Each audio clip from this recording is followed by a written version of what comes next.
chicken. Nahiwa ko na to into serving pieces. Gagamit din tayo ng carrot, ng patatas, tomato sauce, ng bell pepper. Dalawang kulay ang gamit ko, yung pula, pati na rin yung luntian. Liver spread, hinog na kamatis. Para may konting anghang, gagamit din tayo ng sili. Ito naman yung sibuyas, bawang, at ng Knorr chicken cube. Bukod dito, kailangan natin ng tubig, mantika, ng asin, at ng ground black pepper.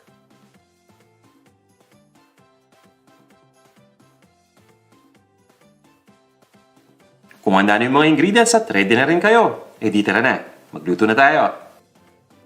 Ipan-fry muna natin yung carrot, pati na rin yung patatas, at maya-maya yung manok naman.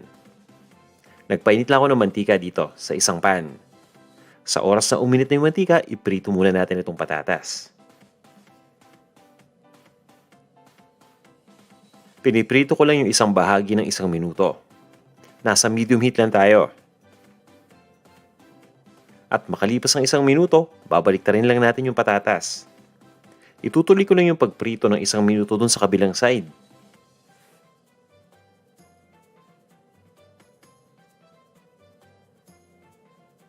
Kukuha lang ako ng isang malaking bowl at lalagyan ko lang ito ng paper towel.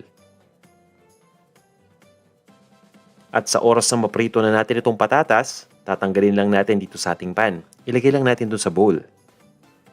Itong carrots naman ang iprito natin. At ganun din yung gagawin ko. Ipiprito ko lang yung bawat side ng tag 1 minuto.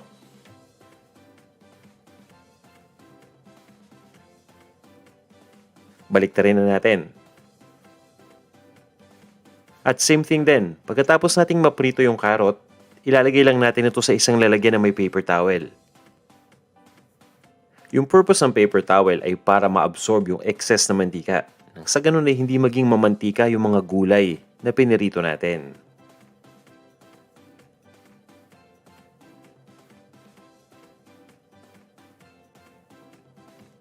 Ready na tong carrot, ililipat lang natin dito sa ating lalagyan at isi-set aside ko muna. Kumbaga yung patatas pati itong carrot nakatabi lang. Gagamitin natin ito maya-maya. Yung manok naman yung iprito natin. Isa-isa ko lang ilalagay itong manok dito sa ating pan. Ito pa rin yung pan na pinaglutuan natin ng patatas pati na rin ng carrot. Pwede nating asinan muna yung manok bago iprito. Pero ang ginagawa ko, hindi ko muna inasinan. Mamaya ko na ito titimpla ng asin kapag halos tapos na tayo. Pero alam niyo kung gusto niyo yung asinan nitong manok, okay lang. Gumamit lang kayo ng mga 1 to 1.5 teaspoon ng asin. Irab lang natin sa manok. Pagkatapos yan, mamaya na natin i-adjust yung alat. Kung kailangan pa ng asin, lagyan natin. Pero kung hindi na, edi okay na. Dahil nga, naasinan na natin yung manok beforehand. So pagdating naman sa manok, piniprito lang natin ito ng 1.5 minuto bawat side. At pagkatapos maprito, itatabi lang natin ito. Ilalagay ko lang sa isang malinis na plato o sa isang malinis na bowl.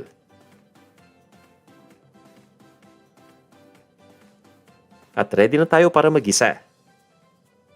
Gamit yung natirang mantika, igisa lang natin itong sibuyas. Wala tayong preference pagdating sa sibuyas. Ang gamit ko yung sibuyas na dilaw na chinop ko lang. Pwede kayong gumamit ng pula o na puting sibuyas. Idiretso na rin natin yung bawang na dinikdik ko lang. Itutuloy ko lang ang pag-isa ng mga 25 seconds. At importante na haluin natin yung bawang at yung sibuyas habang ginigisa. Ilagay na natin itong kamatis. Hinog na kamatis ang gamit ko at 1 piraso lang. Hiwain lang natin into cubes. Itutuloy ko lang ang pag-isa hanggang sa tuloy ng lumambot itong kamatis at yung sibuyas. At yan, ready na to.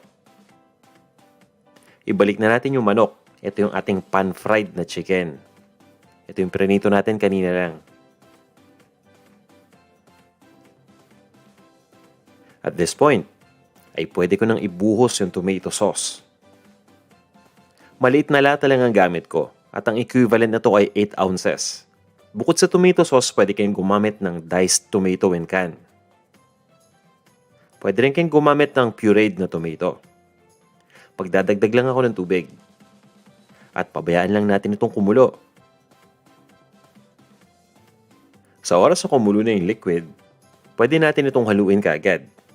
Pero ang ginagawa ko, binabaliktad ko muna yung manok at hinahalo ko habang binabaliktad. Yan, para nang sa ganun maging balanse pa rin yung pagkakaluto. Gusto rin nating mahalo mabuti yung tomato sauce, pati na rin yung tubig at yung ibang ingredients na nandito sa ating pan. At maglalagay lang tayo ng Knorr chicken cube. Gumagamit ako ng ingredient na to para maging buong-buo ang lasa ng manok dito sa ating chicken caldereta. Mas masarap talaga ang chicken caldereta kapag napakalasa nito. At para may konting anghang, naglalagay ako ng sili. Ang gamit ko ay Thai chili, chinap ko lang. Kung gusto ninyong mas maanghang, pwede ninyong damihan yung bilang ng sili o gumamit kayo ng mas maanghang na sili, katulad na lang ng siling labuyo. Takpan lang natin ito at lulutuin ko lang ng mga 15 minutes between low to medium heat. After 15 minutes, ang gagawin ko ay babaliktarin ko lang itong manok. Tandaan niyo, importante na balanse lagi yung pagkakaluto natin. Kaya lagi nating binabaliktad yung manok nang sa ganun maluto yung magkabilang bahagi.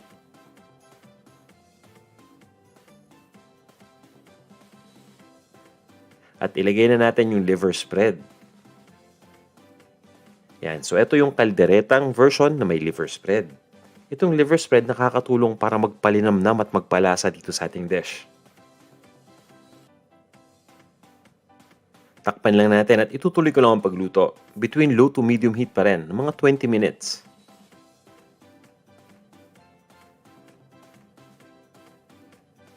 At this point, ay lutong-luto na itong manok. Pwede na nating ilagay yung mga ingredients. Pero bago ang lahat, babaliktarin ko lang muna itong manok nang sa ganun ay maging balanse yung pagkakaluto natin. Ilalagay ko na yung bell pepper at ang gamit ko yung kulay green o yung luntian, pati na rin yung pula. Yung iba sa atin may access sa ibang kulay ng bell pepper, kagaya na lang ng dilaw o ng orange, so pwede rin yung gamitin yan. Ang importante, gumamit tayo ng bell pepper para medyo maging manamis-namis itong ating dish. Naglalagay din ako ng keso. Mga 2 to 3 tablespoons lang ng shredded na cheddar cheese, okay na yan. Pero itong keso, optional ingredient lang. Nakakatulong din ito para magpalinamnam dito sa ating chicken caldereta. Ito na yung tamang oras para ilagay yung carrot at yung patatas na pinirito natin kanina. So yan na yung carrots at ito naman yung patatas. Kumbaga partially cooked na yung mga gulay na to, no? So hahaluin ko lang at pagkatapos ay tutuloy lang natin ang pagluto ng mga 5 to 7 minutes hanggang sa maging totaling lutong-luto na yung mga gulay na nilagay natin ng huli.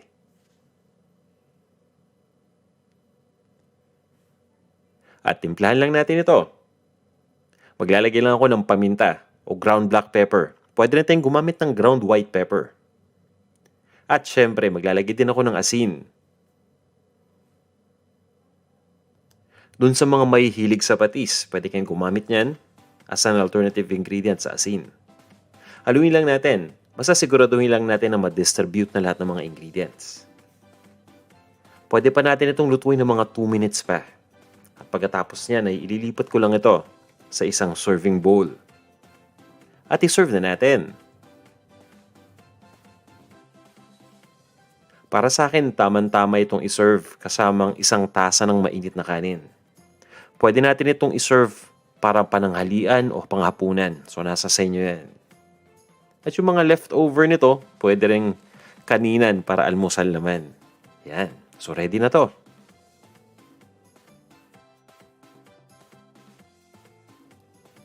Ito na ang